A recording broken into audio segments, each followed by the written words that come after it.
இயேசுவே சோதரம் ஒரு சின்ன ஜெபம் பண்ணு. இயேசு நாமத்தினாலே நீர் பேசும், நாங்கள் கேட்கட்டும், எங்களை வழி நடத்தும், பலப்படுத்தும். இயேசு கிறிஸ்து மூலம் ஜெபிக்கிறேன் ஜீவனுள்ள தகப்பனே. நல்ல காலங்க. அநேகர் வேதத்தில் வந்தால் பூந்தொட்டி வந்து பூவில் நடக்கலான்னு நினைக்கிறாங்க. வேதத்தில் வந்தால் எல்லா குறைகளும் தீந்துரும்னு நினைக்கிறாங்க. சமாதானமாக சந்தோஷமாக வாழறதுக்கும் வழிகள் உண்டு. ஆனால் உங்களுக்குள்ளே இருக்கிற அந்த ஈயத்தை அவர் அந்த அழுக்குகளை, அந்த சாபத்தின் சக்தியை, அதாவது பிசாசின் கிரியையை, உங்களுக்குள்ளே இருக்கிற கிரியைகளை தேவன் சுத்திகரிப்பார். அதுதான் உபத்திரவம். அந்த உபத்திரவம் பயங்கர உபத்திரவமாக இருக்கும். இப்போ எங்கள் 2 நாளைக்கு முந்தைய வீட்டில் சொன்னேன், நீங்கள் 30 வயசில் எப்படி வைராக்கியமாக கோபமாக எப்படி பொய் சொல்லிக்கிட்டு இருந்தீங்களோ அதே மாதிரி தான் எப்போவுமே இருக்கீங்க அப்படின்னா கேட்பான்னு நினைக்கிறேன். எனக்கு என்னுடைய அளவு தெரியும், என்னுடைய உயரம் தெரியும், என்னுடைய தன்மை தெரியும், நான் எப்படி இருந்தேன் எப்படி இருக்கிறவங்கள தான் தெரியும். அப்போ இன்னொரு ஆள் சொன்னதுனால நான் ஒன்றும் பாதிப்பில்லை. ஏன்னா நான் எவ்வளோ வளர்ந்துருக்கேன்னு எனக்கு நல்லா தெரியுங்களா? அப்போ அது தப்பாக சொல்கிறதுன்னு தெரியுது. ஆனால் இந்த தலைகீழான மாற்றத்திற்கு காரணம் உபத்திரவம். நான் உபத்திரவப்பட்டது எனக்கு நல்லது. நான் தேவ பிரமாணங்களை கற்றுக்கொண்டேன். உபத்திரவத்தின் குகையில் தான் தேவன் நம்ம தெரிந்து கொள்ளுகிறான். நீங்கள் எல்லாரும் நினச்சி பாருங்க, உபத்திரவம் இல்லைன்னா ஏசுகிட்டு வந்திருக்க மாட்டேங்க. உபத்திரம் இல்லைன்னா நல்லா சாப்பிட்டுட்டு இருந்தீங்கன்னா அப்போ வயிற்று வலியெல்லாம் வரலன்னா இங்கே வரா. அதே மாதிரி ஒவ்வொரு ஆளும் எல்லா ஆளும் ஏதோ ஒரு கோணத்தில் தண்டிக்கப்பட்டு, ஏதோ ஒரு கோணத்தில் வேதனைப்பட்டு காலை நீட்டிக்கிட்டு இருக்க வேண்டியது நிலைமை ஆயிட்டு. அப்போ பார்த்து தேவன் நம்மை தெரிந்து கொள்ளுகிறார். அதனால தான் சொல்லுவேன், கிறிஸ்துவத்தில் மதம் மாற்ற முடியவே செய்யாது. ஒரு மனுஷனை மதம் மாற்றுவதற்காக தேவன் தன்னுடைய அது ஏதோ ஒரு ப்ராசஸ் நடக்குங்க. நம்மளை அறியாமலே நமக்குள்ள ஒரு பயங்கரமான சக்தி, தேவனுடைய சக்தி கிரியை செய்து நான் தான் உன் தேவன் சொல்லி எல்லாவற்றையும் விட்டுட்டு அல்லது வைராக்கியமாய் தேவனை சேவிக்கக்கூடிய ஒரு கிரியை அங்கே நடக்கிறது. ஆனால் நீங்கள் வேதத்தில் வந்த பிறகு உபத்திரம் நீங்கன்னா நீங்கள், ஆனால் அந்த உபத்திரவங்கள் எனக்கு அல்லேலூயா வேதனையை கொடுத்து ஆசீர்வாதத்தை கொடுத்து மகிழ்ச்சியை கொடுக்கிறது. ஆமென். எவ்வளவு உபத்திரவங்கள், வேதனைகள், துன்பங்கள், துக்கங்கள், அப்படியே பயங்கரமாக பாடுகளை அனுபவிக்கும் போது நாம் போகிற இடம் தேவன். அல்லேலூயா. அப்படியே நமக்கு தெரிஞ்ச அளவுக்கு முழங்கால் போட்டு, தெரிஞ்ச அளவுக்கு பட்னியாக கடந்து உபவாசம் இருந்து, தெரிஞ்ச அளவுக்கு வேதத்தை வாசித்து, தெரிஞ்ச அளவுக்கு தன்னால் கதற விட்டுருவார் ஆண்டவர்.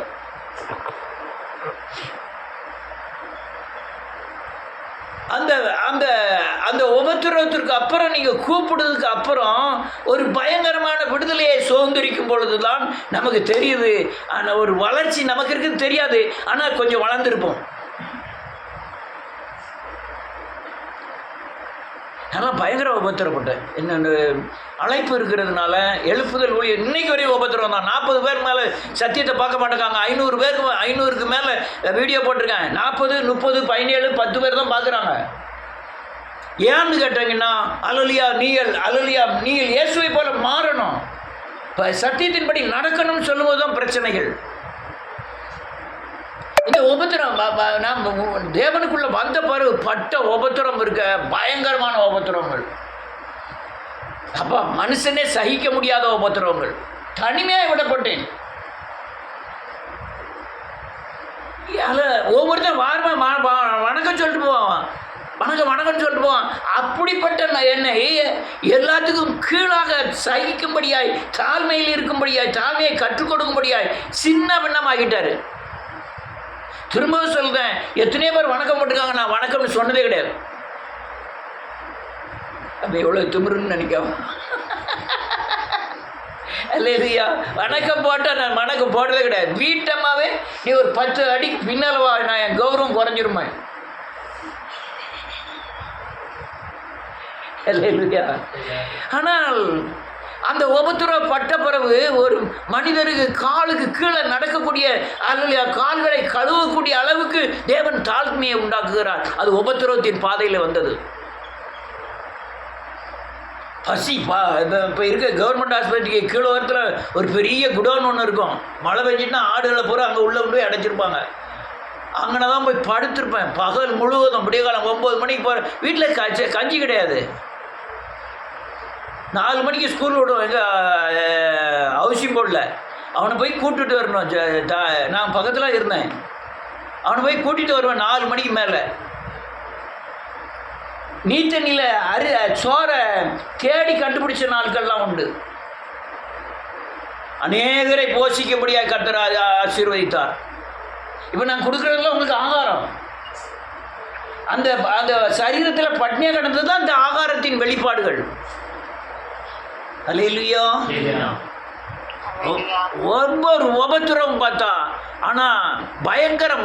ஏன்னா எனக்குள்ளே சொல்லிட்டேன், உங்களுக்குள்ள தனிப்பட்ட முறையில் ஏகப்பட்ட உபத்திரங்களை சந்தித்து தான் நீங்கள் தேவனுக்குள்ளே வருவீங்க. இன்னும் உபத்திரவத்தை சந்திச்சுக்கிட்டு இருப்பீங்க.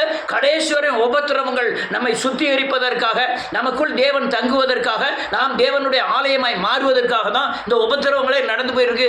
இன்பமான உபத்திரவங்கள், பிசாசு கொண்டு வர்ற உபத்திரவங்கள்லாம் துன்பமான உபத்திரவங்கள். அல்லேலூயா. தேவன் கொடுக்கிற உபத்திரவத்தின் பின்னால பயங்கரமான ஒரு ஆசீர்வாதம் இருக்கும். அது மனிதனாலே கொடுக்க முடியாத ஒரு பயங்கரமான ஆசீர்வாதங்கள். ஆள் வந்துகிட்டே இருக்கு இயேசுவின் நாமத்தினால. அல்லேலூயா. நீங்கள் சரீரத்திலே மாம்சத்திலே உலகத்தில் படுகிற எல்லா உபத்திரவங்களுக்கும் ஆவிக்குரிய முறையில் உங்களுக்கு ஆசீர்வாதம் வந்து பெருகும். ஒன்று விசுவாசமாக இருக்கலாம், இன்னொன்று பரிசுத்தமாக இருக்கலாம், இன்னொன்று சாபத்திலிருந்து விடுதலையாக இருக்கலாம், இன்னொன்று பாவத்திலிருந்து விடுதலையாக இருக்கலாம். இப்படி சரீர உபத்திரவங்கள் ஆவிக்குரிய ஆசீர்வாதத்தை கொண்டு வரும். அதை கண்டுபிடிக்கிறவர்கள் ஒரு சிலர் மட்டுமே. எல்லாரும் கண்டுபிடிக்க முடியாது. ஆனால் அது உங்களுக்கு பேலன்ஸ் செய்யும். ஒரு வசனத்தின் மேலே தன்னுடைய பூரண இருதயத்தை சார்ந்து கொள்ள செய்யும். இயேசுவை முழுமையாய் விசுவாசிக்க வைக்கும். எனக்காய் தேவன் மரித்ததை உனக்கு முன்பாக நிறுத்தி அவர் அல்லேலூயா உங்களுக்கு காண்பிப்பார். இதோ பார், உனக்காய் இரத்தம் செஞ்சிருக்கிறேன், காயப்பட்டிருக்கிறத உங்கள் ஆத்தும கண்களுக்கு முன்பாக நிறுத்துவார் தேவன். அல்லேலூயா. ஆனால் உபத்திரத்தை நம்ம தேடி போகிறதில்ல. உங்களுக்குள்ளே இருக்கிற அழுக்கு, அல்லேலூயா, பொய், மாம்சத்தின் கிரியைகள், அல்லது அவபக்தி, அவிவிசுவாசம், இதை நீக்குவதற்காக தேவன் காலங்களையும் நேரங்களையும் பயன்படுத்தி உபத்திரவத்தை அனுப்புகிறார். ஆனால் ஒன்று உன்னை மேற்கொள்வதில்லை. நீ சத்துருவை மேற்கொள்வாய், ஆனால் சத்துரு உன்னை மேற்கொள்வதில்லை. பாதாளத்தின் வாசல்கள் உங்களை என்ன செய்வதெல்லாம் மேற்கொள்வதில்லை. ஏன்னா எனக்குள்ள ஆலயம் கட்டப்பட்டிருக்கிறது. அவன் 3 நாள் சிறைப்பிடிப்பான், இல்லை 10 நாள் சிறைப்பிடிப்பான், அவ்வளோதான். அதுக்கப்புறம் அவனால் மேற்கொள்ள முடியாது. நான் வருடக்கணக்கில் பயங்கர உபத்திரவத்தை சந்தித்தேன். சந்தித்ததின் பலன் என்ன? நான் சொல்கிற சத்தியம் யாருக்கும் புரியல. அல்லேலூயா. அந்த அனுபவிச்சதின் பலன் என்ன? சத்தியங்கள் அநேகரை கேட்குறவங்களை, கைகொள்றவங்களை விடுதலையாக்குகிறது. இந்த சந்தித்ததின் எனக்கு பிரதிபலிப்பு என்ன? ஒரு ஆத்மா சாபத்திலிருந்து விடுதலை ஆகுது. அதுதான் எனக்கு அப்படி பயங்கரமான ஆசீர்வாதம். நான் ஒரு மனுஷனை சத்தியத்தில் வசனத்தில் நடத்த வைக்கணும்ல, அதுதான் பயங்கரமான ஆசீர்வாதம். பவுல் கூட யோவான் சொல்லுவார்னு நினைக்கிறேன் நிருபத்தில், என்னுடைய பிள்ளைகள் சத்தியத்தின் பாதையில் நடக்கிறார் என்பது சந்தோஷத்தை பார்க்கலாம், வேற சந்தோஷம் இல்லை என்று சொல்லுவான். சத்தியத்தை மீறுகிறவர்களை குறித்து பிரச்சனை இல்லை, அது காயப்படுவார்கள். எழுப்புதல் ஊழியத்தில் வந்துட்டு நீங்கள் பாவம் செய்தீர்களானால் பயங்கரமாய் காயப்படுவீர்கள். ஏன் நீங்கள் எழுப்புதல் ஊழியத்தில் இல்லாமல் வேறொரு ஊழியத்தில் இருந்தாலும் நீங்கள் காயப்படுவது உங்களுக்கு ஆசீர்வாதமாய் முடியாது.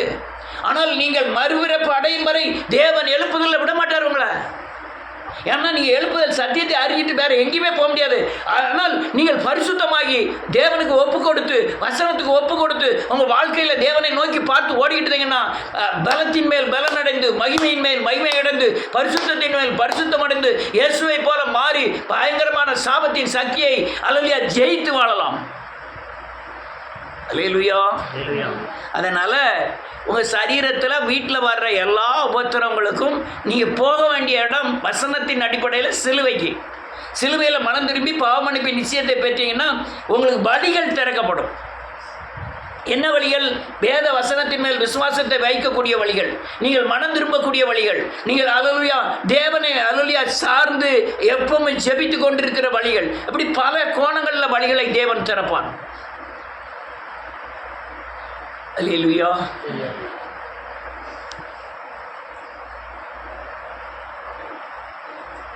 இந்த காரியங்களை தெளிவாக புரிஞ்சுக்கிடுங்க. நன்றியோடு கூட துதிக்கிறேன்.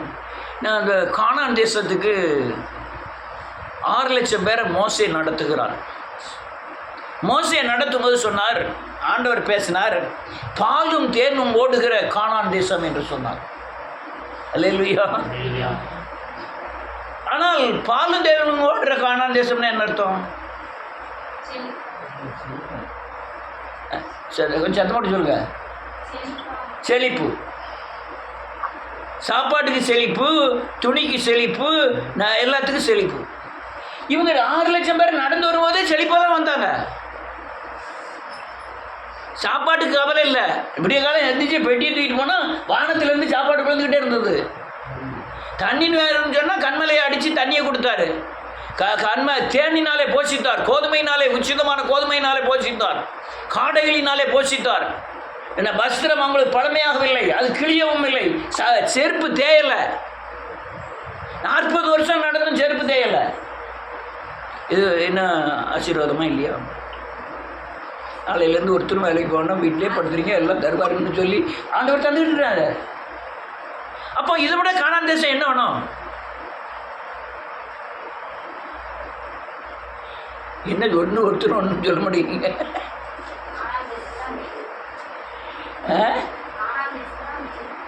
அதான் மெயின். அந்த மெயின் எதுக்குங்க? உங்களுக்கு ரோட்லேயே தான் எல்லாம் தர்ற. கானான் தேசத்தில் போய் வாங்கணுமா? துணி நான் பிறக்கும் போது போட்ட சட்டை, நான் வளரும் போதே சட்டை வளருதுன்னு சொல்லுது, வேதம் சொல்லுது. அப்படி கரெக்டு. கானான் தேசத்தில் போனோடனே 12 பேரை கொண்டு போய் அனுப்பி நீங்கள் உள்ளே போய் பார்த்துட்டு வாங்கன்னாரு.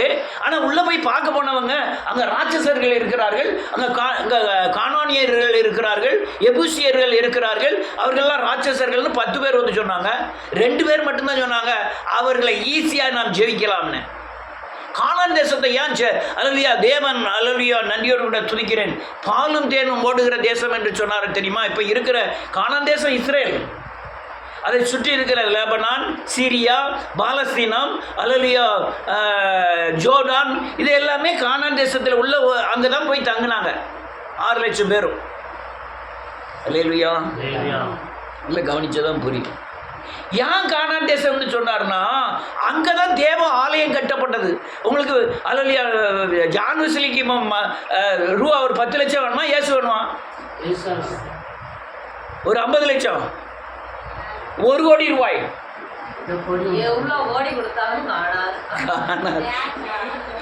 அவர் என்ன சொல்லி கூட்டு வர்றாரு? கானான் தேசம் என்பது தேவாலயத்தை கட்டி தேவன் உள்ள தங்கி இருக்கிறதை நீங்கள் ஆராதித்து அவரை தொழுது கொண்டு உங்கள் சந்ததியா அந்த எருசலேமிலே நீங்கள் வாழ வேண்டும்.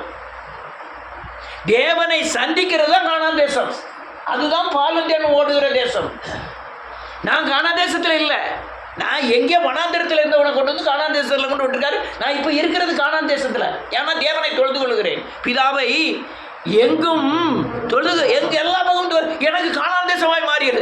ஆனால் அங்கே எபூசியர்கள் இருந்தார்கள், கானானியர்கள் இருந்தார்கள், இவங்கெல்லாம் ராட்சசர்கள். இப்போ இருக்கிற எல்லாமே ராட்சசர்கள்.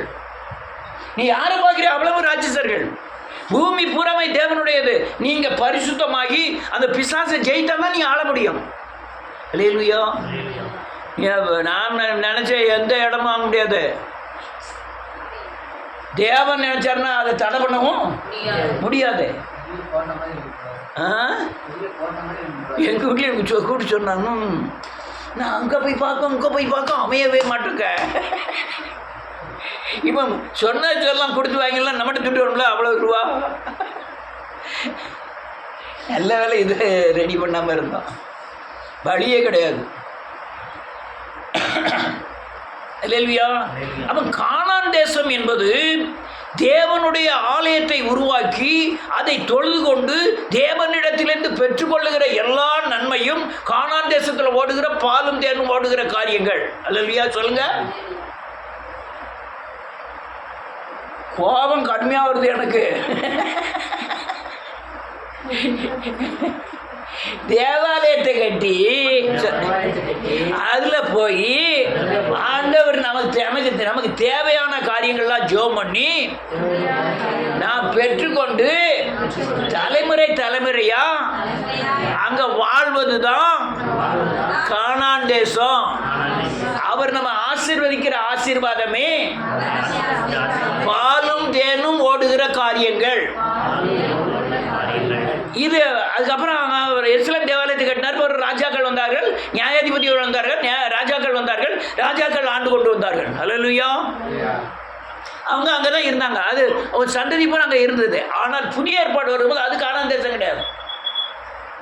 நமக்கு கானான் தேசம் எது தெரியுமா? நமக்குள்ள தேவனுடைய ஆலயத்தை கட்டி நமக்குள்ள ஆண்டவர் தங்கி நாம் ஜெபிக்கும் போது தனக்குள்ள இருக்கிற தேவனை சேவித்து நாம் பெற்றுக்கொள்ளுகிற ஆசீர்வாதமே கானான் தேசத்தில் ஓடுகிற பாலும் தேனுமான ஆசீர்வாதம். என்ன சொன்ன?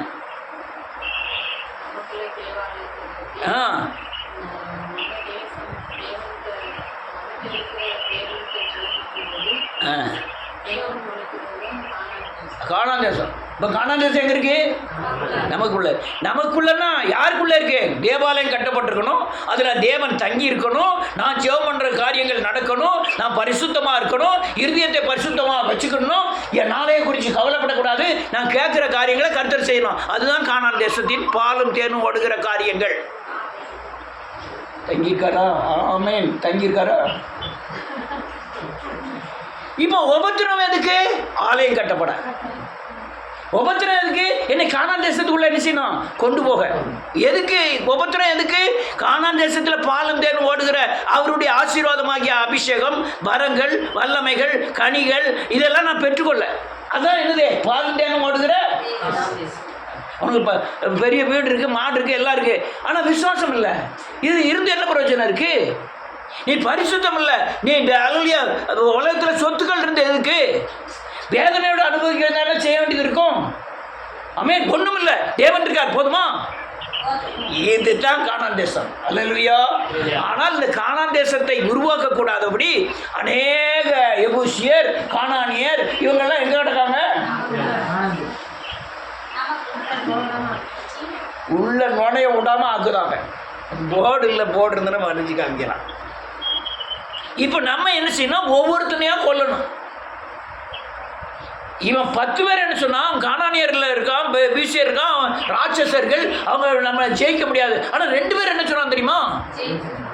அவங்களை ஈஸியாக ஜெயிச்சிடலாம். செங்கடலை பிளந்து நடத்தினவர் இவர்களை ஜெயிக்கிறதுக்கும் நமக்கு என்ன தருவார்? பலன். ஆனால் நமக்குள்ளே இருக்கிற ராட்சசர் யார் தெரியுமா? சுயம், சுவாபம், ஜென்ம சுவாபங்கள், இந்த மாமிசத்தின் கிரியைகள், உலகத்தை சார்ந்த வாழ்க்கைகள், இது பூராமே பயங்கரமான கொடூர அரக்கர்கள். ஒத்துக்கிட்டதே இல்லையா? இதை கொல்லணும். இதுக்கு கொல்லணும்னா உங்களை கொல்லணும்.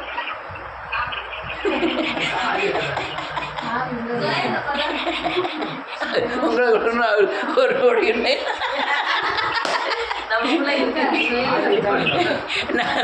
நம்மளை கொல்லணும். ஆமென். கொன்னாதான் அதுக்கு தான் என்னது? உபத்திரவம், அதுக்கு தான் துன்பம், அதுக்கு தான் துயரம், எல்லாமே அதுக்கு தான். எதுக்கு? நமக்குள்ள ஆலயம் கட்டப்படணும். எதுக்கு? நம்மை கானான் தேசமாக மாற்றணும். அல்லேலூயா. ஆனால் உபத்திரத்தில் எப்படி நடந்துக்கணும்னு சில காரியங்களை மட்டும் நான் சொல்லி முடிக்கிறேன். வாசிக்கலாம். 1 பேதுருவின் புத்தகம் 4வது அதிகாரம்.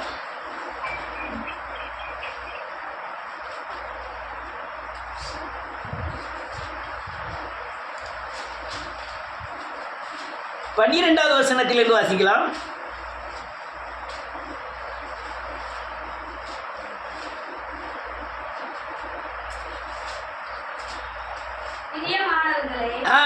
உங்களை சோதிக்கும்படி உங்கள் அறிவில் பற்றி எரிகிற அக்கினியை குறித்து ஏதோ புதுமை என்று திகையாமல். ஒரு நிமிஷம் கவனியலா, ரொம்ப முக்கியமான சத்தியம். உங்க வீட்டில் என்ன பிரச்சனை வந்தாலும் திகைக்க கூடாது. அக்னி போன்ற பெரிய சோதனை வந்தாலும் என்ன செய்யக்கூடாது? அது யாரும் சொல்ல, உங்கள் மத்தியில் பற்றி எறிகிற சோதனை அக்னியாக வருது. எப்படி இருக்கும்? அல்லேலூயா. வில்லியம் கேரி வந்துட்டாரு. இங்கே அவர் ஷூ போடாமல் வெளியே போனதே கிடையாது. இங்கே செருப்பு போட்டவங்களே ஆள் கிடையாது. எங்கே? இந்தியாவில். அவர் ஷூ போடாமல், ஏன்னா அவங்க நாட்டில் பனிகள் அதிகம். ஷூ போடாமல் வெளியே ஆண்டவர்கிட்ட போய் ஜெபம் பண்ணாராம். 6 மாதம் ஜெபம் பண்ணியிருக்காரு. எனக்கு ஷூ வேணும் ஆண்டவரே, ஷூ போடணும் ஆண்டவரே, ஷூ போடணும். ஒரு இடத்துக்கு ஊழியத்துக்கு போயிருக்காரு. ஒரு ஆளுக்கு 2 கால் இல்லை, புள்ளத்துக்கு கால் இல்லை. அப்படியே பார்த்துருக்காரு. நமக்கு ஷூ நமக்கு அது காலாது இருக்கு. அந்த மனுஷனுக்கு ஷூவை போட்டதுக்கு என்ன இல்லை, காலே இல்லை. ஷூவே வேண்டாம்ட்டாரு. எப்படிப்பட்ட சோதனை! எங்கே இங்கிலாண்டில் இருந்து இங்கே 6 மாதமாக வந்திருக்காரு போட்டில். வர்ற வழியிலே யார் சாகுறாங்களோ அப்படியே அவன் கண்ணு முன்னாலே கடலில் தூக்கி போட்டு வந்துடுவாங்க. இங்கே வந்து வீட்டுக்கு வந்தோன்னா மனைவி லூஸு, 2-3 பிள்ளைகள் பிள்ளை வேறு சாகுது. எப்படி இருக்கும்? ஊழியத்துக்கு வந்தார், அக்கினி போன்றது. ஆனால் வேதம் சொல்லுது, நீ திகையாதே. உன் பக்கத்தில் சோதனை வந்து பற்றி எரிகிற அக்கனியை போல கண்டு நீ ஆட்டியா போய் சொல்லிப்பாரு, எனக்கு இவ்வளோ பிரச்சனை இருக்குன்னு கேட்பாங்க. அப்படியா ஜான்வஸ்லி, அப்படியா? ஆனால் உள்ள சாப்பிட்டும் இன்னும் கொஞ்சம் வரட்டும் அப்படிதான் சொல்லுவாங்க. ஆனால் வெளியே அப்படியா இன்னும் சொல்லட்டுன்னா அப்படியாம்பாங்க. நீ தெரியாத, நீ அழக்கூடியாட்ட மனுஷர் இல்லை. அங்கே போய் அழணும். ஆண்டவரே இப்படி ஒரு பிரச்சனை இருக்குன்னு அழணும். வெளியே ஸ்ட்ராங்காக நிற்கணும். எவ்வளோ பிரச்சனை வந்தாலும் ஸ்ட்ராங்காக நிற்கணும். அடுத்தால நேருக்கு 13 நேரம் ஆகுது. 13 செல்லு யாராவது வாசிக்கலாம். உறங்குதா நம்ம தெரியல.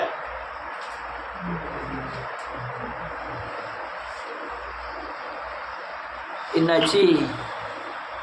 மியூட்டில் போட்டுப்பாங்க. ரைட்டுங்க, யாராவது வாசிங்க. 13. ஒரு நிமிஷம். நீங்கள் உடனே உங்களுக்கு பற்றி எறிகிற அக்னி வரும்போது பாவம் இல்லாமல் சோதனை வராது. சொல்லுங்க. பாவத்தை சிலுவையில் அறைந்தால் இயேசுவின் மகிமை நம்மேல் காணப்படும் பொழுது இந்த பிரச்சனையை விட, துன்பத்தை விட மகிமை பெரிதா இருக்கும். இந்த மகிமை பெருசா, மகிமை தெரிய ஆரம்பிச்சுட்டுனா உங்களுக்கு பிரச்சனையா இருந்துச்சு அது தெரியாது. அதான் அதில் எழுதியிருக்கு. என்ன எழுதியிருக்கு? கிறிஸ்துவின் மகிமை வெளிப்படும் போது நீங்கள் களி கூர்ந்து மகிழ்ந்திருக்கும்படி பங்காளிகளானதால் அவருடைய பாடல்களுக்கு எங்க பங்காளியானீங்க? உங்க பாவத்தை ஏற்கனவே என்ன செஞ்சிட்டாரு? சிலுவையில் அரைஞ்சிட்டார். பாவம் இருக்க போய் தான் சோதனை வருது. நீங்க என்ன செய்யுங்க? ஆண்டவரே இந்த பாவத்தையும் என்ன செய்யுங்க?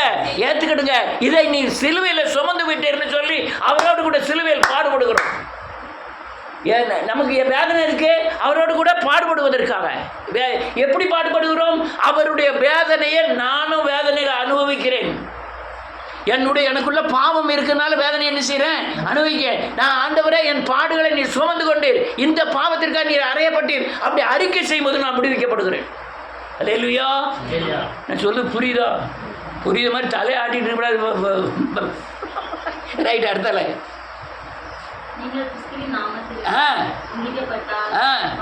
பாக்கியவான்கள், ஏனென்றால் ஆமென். இப்ப எங்க வந்துட்டாரு ஆண்டவரே? நமக்குள்ள வந்துட்டாரு. தேவ ஆவியானவர் நம்ம எல்லாம் என்ன செய்யறாரு? எதனால வந்தது? இந்த அக்னி மயமான பாடுகள் மத்தியில தான் யார் வர்றாரு? ஆண்டவர் மகிமை உள்ள ஆவியானவர் எங்க இருக்காரோ நமக்குள்ள தங்கி இருக்க ஆரம்பிக்கிறார். அல்லேலூயா. பாடு வேணுமா வேண்டாமா? வேணும்னா வராது. வேண்டாம்னா விட போறதில்லை. வேணும்னா வராது. வேண்டாம்னா அவர் என்ன செய்ய போறதில்லை, விடவே போறதில்லை. உங்களை இயேசுவை போல மாற்றாமல் அவர் விடவே மாட்டார். உங்களை பரலோக ராஜ்யத்துக்கு ஆயத்தமாக்காம விடவே மாட்டார். அல்லேலூயா. ஓடுங்க, எவ்வளவு நேரம் ஓடுங்க. லக்கான் யார் கையில் இருக்கு? அவர் தூண்டில் அவர் கையில் இருக்கு. மொத்தமாக சுமக்கணும். கொஞ்சம் கொஞ்சமாக சரி பண்ணிட்டேன்னா சரியாயிடும். மொத்தமாக சுமக்கிறது ரொம்ப சங்கடம். அது கட்டத்தில் என்ன இருக்கு? அவர்களால் தூசிக்கப்படுகிறார், உங்களால் அவர் மகிமைப்படுகிறார். உங்கள் துன்பங்கள் அக்கினி மயமான சோதனைகள் அவருக்கு மகிமையை செலுத்தும். சும்மா சொல்லிட்டான் 25 வருஷம் பிள்ளை இல்லை, பிள்ளைய கொண்டு போய் பலியிடுன்ட்டாரு. எவ்வளோ பெரிய அக்கினி தெரியுமா? ஏசனாவரை கும்பிட்டதுக்காக தேவனை மகிமைப்படுத்தினார். இரவு பகல் 3 வேளையும் ஜெபம் பண்ணதுக்காக தூக்கி சிங்கத்து கோயிலில் தூக்கப்பட்டுட்டான். அதில் இல்லையா அந்த 60 அடி உயர பொறிச்சிலே வணங்காதனால சாத்ராக் மேஷாக் ஆபேத்நேகோ தூக்கி அக்கினியில் போட்டுட்டான். எவ்வளோ பெரிய சோதனைகள்! ஆமென். அது அப்படின்னா ஆனால் ஒவ்வொருவருக்கும் சோதனைகள் இருக்குது. தேவ மகிமை உங்கள் மூலமாக எப்படியும் வெளிப்பட்டு ஆகணும். அதனால் இப்படி தான் கையாளணும். உங்களுக்கு திகைக்கப்படாது. ஆமென். திகைக்கப்படாது. கர்த்தர் பார்த்து கொள்வார். முதல்ல உங்களை சுத்திகரிக்க பழகுங்க. போய் தேவ சமூகத்தில் போய் இருந்து உங்கள் ஐம்புலன்களையும் கழுவி உங்கள் ஆவியாத்மா சரீரத்தில் எங்கேயாவது பாவங்கள் இருந்தால் கழுவ ஆரம்பித்தாலே ஆட்டோமேட்டிக்காக ஆலோசனையும் பலனும் உங்களுக்கு கிடைக்க ஆரம்பிச்சிடும். ரைட்டு. அடுத்தால ஒரு வசனத்தை வாசிப்போம். யாக்கோப்பு அக்கினிமயமான சோதனைக்கு என்ன செய்யக்கூடாது? திகைக்கக்கூடாது. யாக்கோப்பு 1 அதிகாரம் 12வது வசனத்தில் இருந்து செல்ல யாராவது வாசிக்கலாம்.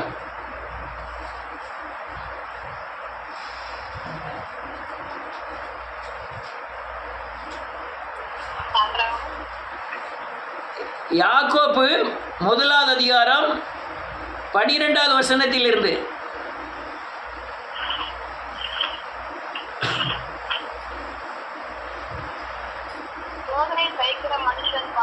ஆமென். அவன் உத்தமன் என்று விளங்கின பின்பு கர்த்தர் தம்மிடத்தில் அன்பு கூறுகிறவர்களுக்கு சரி 13. சோதிக்கப்படுகிற எவனும் நான் தேவனால் சோதிக்கப்படுகிறேன் என்று சொல்லாதிருப்பான். ஆமென். தேவன் சொல்லாங்கினால் சோதிக்கிறவர் அல்ல, ஒருவனையும் அவர் சோதிக்கிறவரும் அல்ல. அவனவன் தன் சுய இச்சையினால் இழுக்கப்பட்டு சிரிக்கொண்டு சோதிக்கப்படுகிறான்.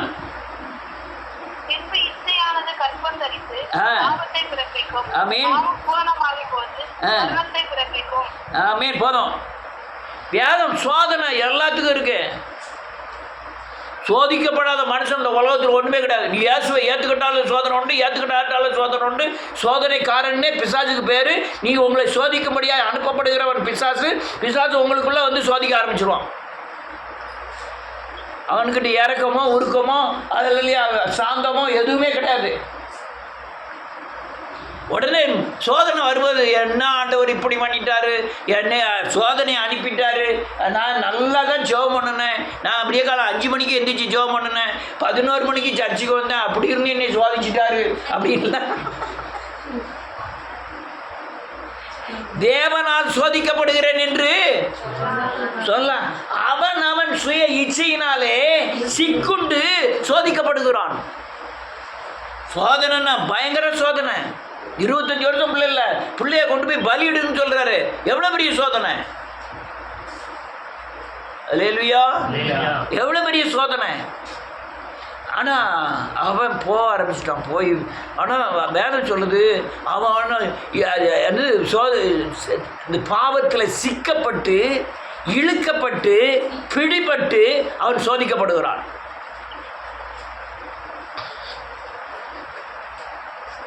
இதை என்ன செய்யணுமா? சகிச்சிடணும். என்ன செய்யணும்? சகிச்சிடணும். சோதனை என்ன செய்யணும்? சகிச்சிடணும். வேற நம்மளால் என்ன செய்ய முடியும்? சகிக்கும்போது தேவனை முறுமுறுக்கக்கூடாது. தேவன் தான் எனக்கு சோதனையை அனுப்புனார், நான் நல்லா தானே இருந்தேன், நான் நல்லா தானே போனேன் வந்தேன், ஆண்டவர் என்ன எப்படி சோதிச்சிட்டாரு. இதுக்கு பேர் முறுமுறுத்தல்னு அர்த்தம். இந்த சோதனையை சகிக்கணும். அப்படியே அப்படியே மூஞ்ச தொடச்சிடணும். எனக்கு ரொம்ப அனுபவம் உண்டு. அல்லேலூயா! ரைட். ஏசி நாமத்தில் 12வது வசனம் வாசிக்க. 12 சோதனையை சகிக்கிற மனுஷன் பாக்கியவான். ஆமீன். அவன் உத்தமன் என்று விளங்கின பின்பு. ஒரு நிமிஷம், நீங்க உங்க சகித்தல்ல உத்தமம் பிறக்கிறது. என்ன பிறகு? எப்படி உத்தமம் பிறகுன்னா, சோதிக்கப்பட நீங்க தேவனை சார்ந்து கொள்ள உத்தமனாய் மாறுகிறோம். உத்தமன் என்ன அர்த்தம் ஐயா?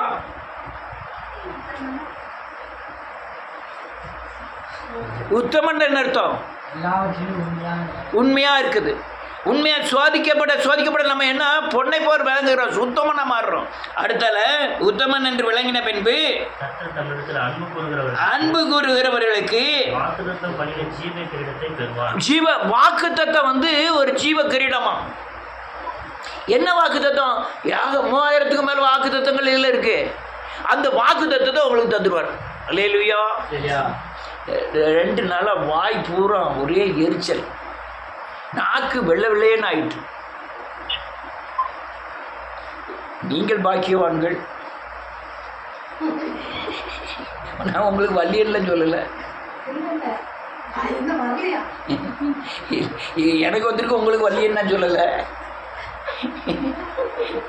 என்ன ஒரு 2 நாள் ரெஸ்ட் போட்டுக்கலாம், 2 நாள் சவுத்துக்கு வராமல் இருந்துக்கலாம், ஞாயிற்றுக்கிழமை வராமல் இருந்துக்கலாம், வெள்ளிக்கிழமை வராமல் இருந்துக்கலாம், எப்படியாவது பண்ணிக்கலாம். நம்மளுக்கு முடியல. அல்லேலூயா. ஒரு நாள் 20 பேர் வருவாங்க, ஒரு நாள் 25 பேர் வருவாங்க, ஒரு நாள் 10 பேர் வருவாங்க, ஒரு நாள் 7 பேர் வந்துருக்காங்க. எல்லாத்தையும் சகிச்சு தான் போக வேண்டியது. அல்லேலூயா. பயங்கர சோதனை.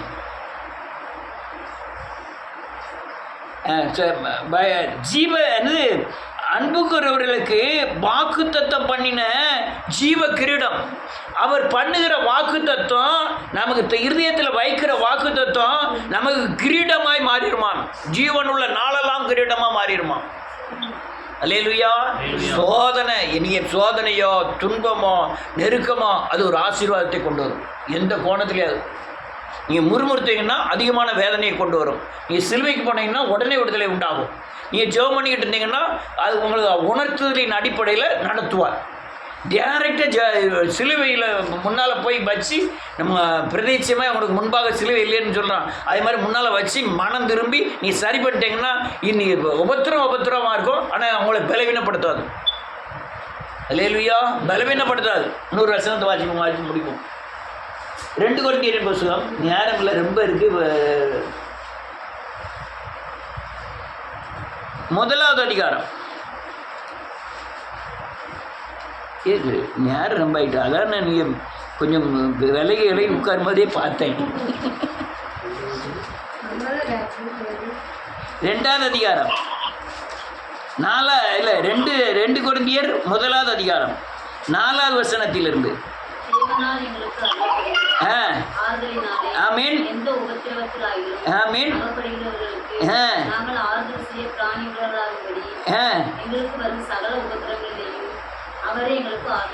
என்ன எழுதிருக்கு? உங்களுக்கு வர்ற உபத்திரமும் இன்னொரு ஆளுக்கு வர்ற உபத்திரவத்திலேருந்து தூக்கி எடுக்கணுமா. இன்னொரு ஆள் செத்தா இருந்தான்னா உயிரோடு இருந்தா நமக்கு நான் ஏன் தூக்கி எடுக்கணும்?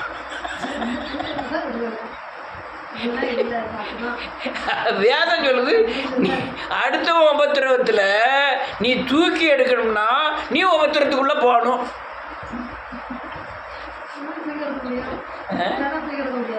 நீ ஆறுதல் சொல்லுவீங்களா? எனக்கு இந்த வியாதி வந்தது, நான் ஜெபம் பண்ணினேன், மனம் திரும்பினேன், தேவனை சேவிச்சேன், தேவனை ராத்திரி இப்படி பேசினாரு, இப்படி விடுதலை ஆக்கினாரு, இது உபத்திரவத்தில் வந்த பதில். அப்போ இன்னொரு ஆள் உபத்திரத்திலிருந்து தூக்கி எடுக்கிறதுக்காக உங்களை உபத்திரத்துக்குள்ள நடத்தார். அல்லேலூயா. சாட்சி மட்டுமில்ல, அச்சு அடையாளமாய் மாறிடும். நானும் பெரிய சாட்சி. என்ன கேட்டால் தலையில மாறியிருக்கேன், எனக்கு அந்த அது எப்படி மாறுன்னு எனக்கு தெரியும். ஆனால் வருஷங்கள் 30 வருஷம் ஆகிட்டு தலையில மாறுவதுக்கு. பேசவே தெரியாது. யாரையுமே அண்ணன்னு சொன்னதே கிடையாது.